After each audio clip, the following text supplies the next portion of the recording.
بسم اللہ الرحمن الرحیم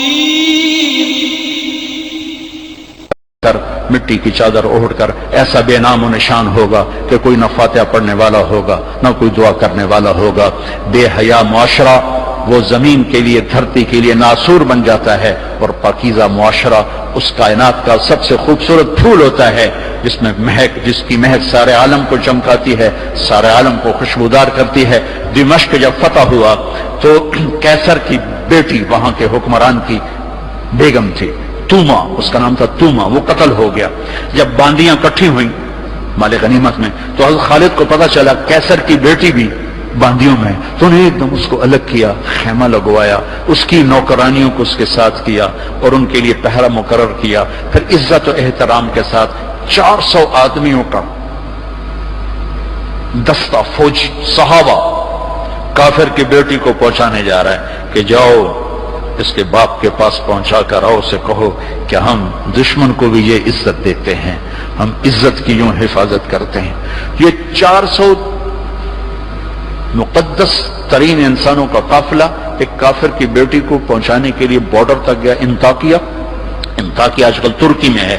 جب کیسر کی بیٹی نے بتایا نا کہ میرے ساتھ خالد بن ولید نے یہ سلوک کی ہے، اور مسلمان روزانہ اخبار میں عزتیں لوٹی ہوتی ہیں، لوٹنے والے امریکہ سے نہیں آئے، انڈیا سے نہیں آئے، اسرائیل سے نہیں آئے، فرانس سے نہیں آئے، اپنے ہی ہے۔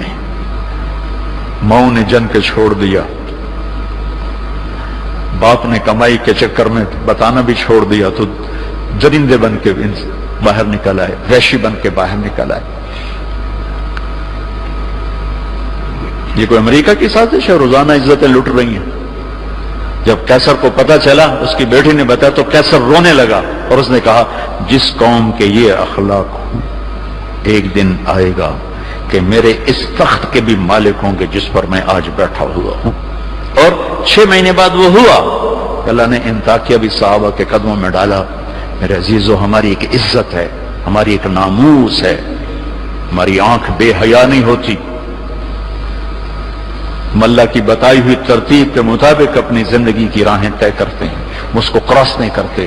اگر عبرت کا نشان دیکھنا ہے تو جاؤ جا کے یورپ میں دیکھو، امریکہ میں دیکھو کہ وہاں کی عورت کا کیا حال ہے، وہاں کی ماں کا کیا حال ہے، وہاں کی بہن کا کیا حال ہے۔ اپنے آپ کو اس سے باہر مت لے جاؤ، علم ضرور حاصل کرو، تعظیم مت لو۔ مغرب میں تو سورج ڈوب کر اعلان کرتا ہے کہ مغرب ڈوبنے کی جگہ ہے، ابھرنے کی جگہ نہیں ہے۔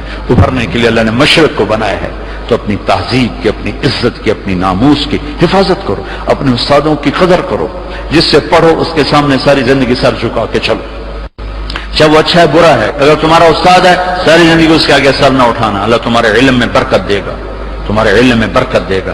اگر استاد کو بے عزت کرو گے تمہارے لیے علم کے دروازے بند ہوں گے، خیر و برکت کے دروازے بند ہو جاؤں گے۔ یہ بھی باپ کے درجے میں ہے، تمہارا استاد بھی ایک باپ ہے جس کی پشت سے نکلے ہو، ایک ماں ہے جس نے تمہیں گود میں پالا ہے، ایک ماں جو تمہاری ساس بھی تمہاری ماں ہے، خالہ بھی تمہاری ماں ہے، پھوپھی بھی تمہاری ماں ہے، استاد تمہارا باپ ہے۔ ان سب رشتوں کی عزت کرنا سیکھو، قدر کرنا سیکھو، سب کچھ لوٹ کے اللہ تمہاری جھولی میں ڈالے گا۔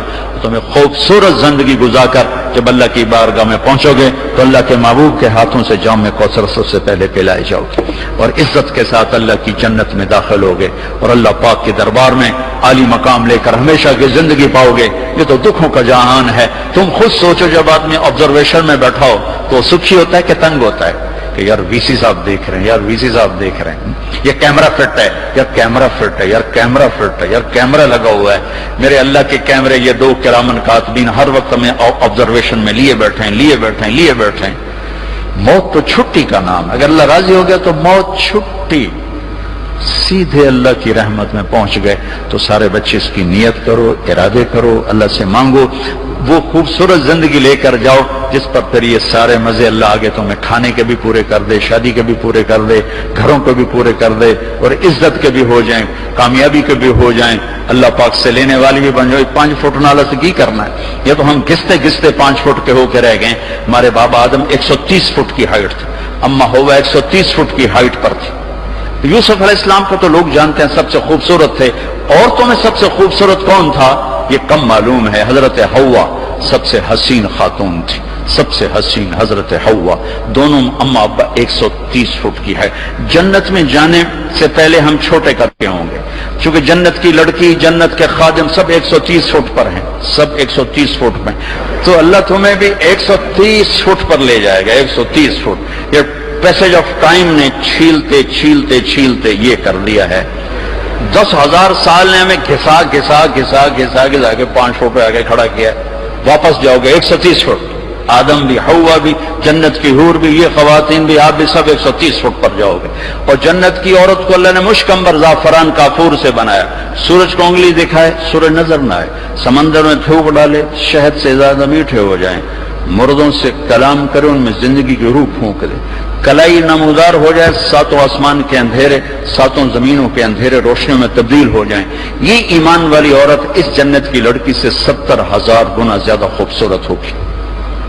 تو یہ آخری انجام ہے میرے عزیزو۔ یہاں رہتے ہوئے نماز کے پابند رہو، اگر آپس میں لڑے ہوئے ہو صلح کر لو۔ میں نے بھی ہاسٹل لائف گزاری، بہت چھوٹی عمر میں گزاری، میں تو 11 سال کا تھا جب میرے باپ نے مجھے بھیج دیا لاہور، کہتے ہیں ڈاکٹر بنانا ہے، تو میں ہاسٹل لائف میں ایک عرصہ گزرا ہے میرا، اور اچھے اداروں میں گزرا ہے، تو لڑائیاں جھگڑے یہ سب کچھ نفرتیں چلتی ہیں۔ میں کم کم جو آپ بچے بچیاں آئے ہوئے ہو، اگر کسی سے لڑے ہوئے صلح کر لو، کسی استاد سے بے ادبی ہوئی ہے جا کے معافی مانگ لو، اپنے ماں باپ سے کوئی گستاخی ہے جا کر معافی مانگ لو، کسی بہن بھائی سے لڑائی ہے معافی مانگو، کوئی خامن بیوی سے ناراض ہے، بیوی خامن سے ناراض ہے تو ایک دوسرے کو معاف کر دو۔ اللہ تعالیٰ کو معاف کرنا پسند ہے۔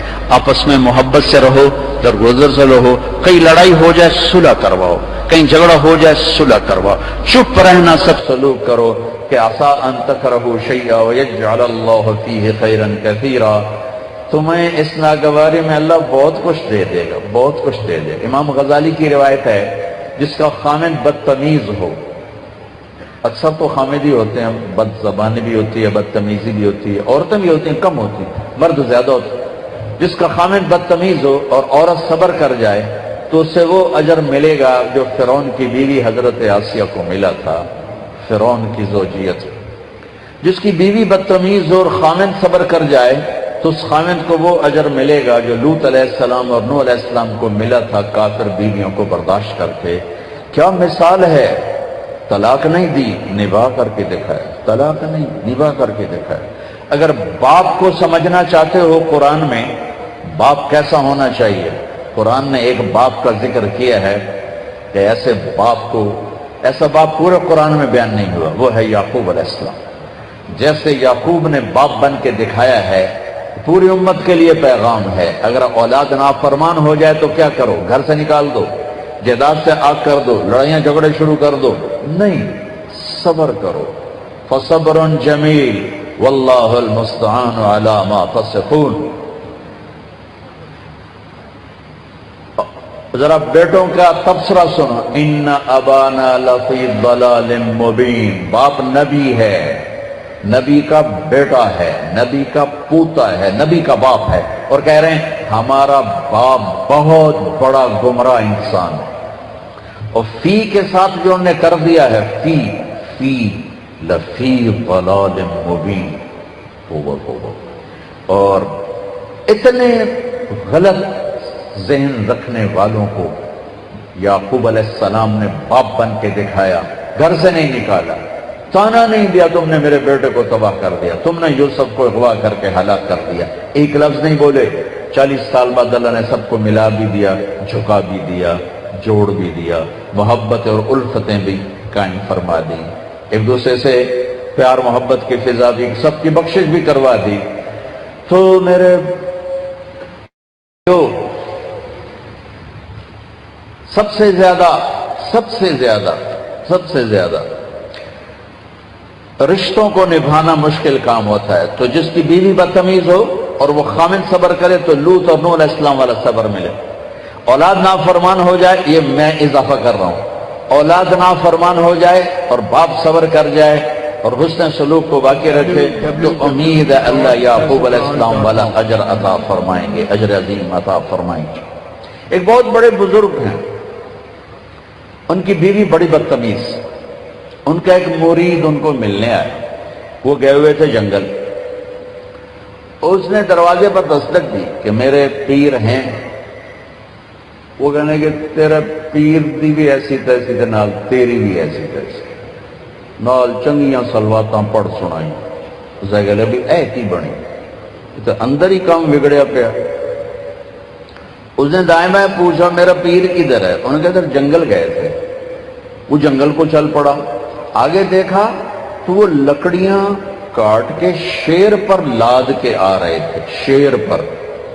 تو وہ حیران ہو کر کہنے لگا پیر سائیں اے بیگم تک قابو آئی نہیں تھی, شیر کے میں قابو آ گیا. وہ کہنے لگے میرا پتر او دیاں سہ کے اللہ نے شیر میرے قابو کر دیتے. او دیاں سہ کے رب ہے شیر میرے قابو کر دیتے. دیکھو بھائیو یہ جنت نہیں ہے, یہ لڑائی جھگڑے کی جگہ ہے. صلح کرو, صلح کرو, صلح. بڑوں کا کام ہے. عام طور پر سسرالی معاشرہ تباہی پھیرتا ہے, صلح کا کردار ادا نہیں کرتا, آگ بھڑکاتا ہے. تو میں سب سے پاک گھر کی مثال دیتا ہوں. سب سے پاک جوڑا نبیوں کے بعد علی و فاطمہ. ہمارے نبی گھر میں آئے, بیٹی کے تو اب تھوڑا غمگین بیٹھے. آپ نے کہا کیا ہوا؟ کہ میرا اور علی کا جھگڑا ہو گیا. کہ علی کدھر ہے؟ کہیں باہر نکل گئے. تو آپ نے خود علی کی تلاش میں نکل پڑے. یہ نہیں کہا میں بیٹی کا باپ ہوں, میں کیسے جاؤں داماد کے پاس. اب خود چل پڑے تلاش کرنے.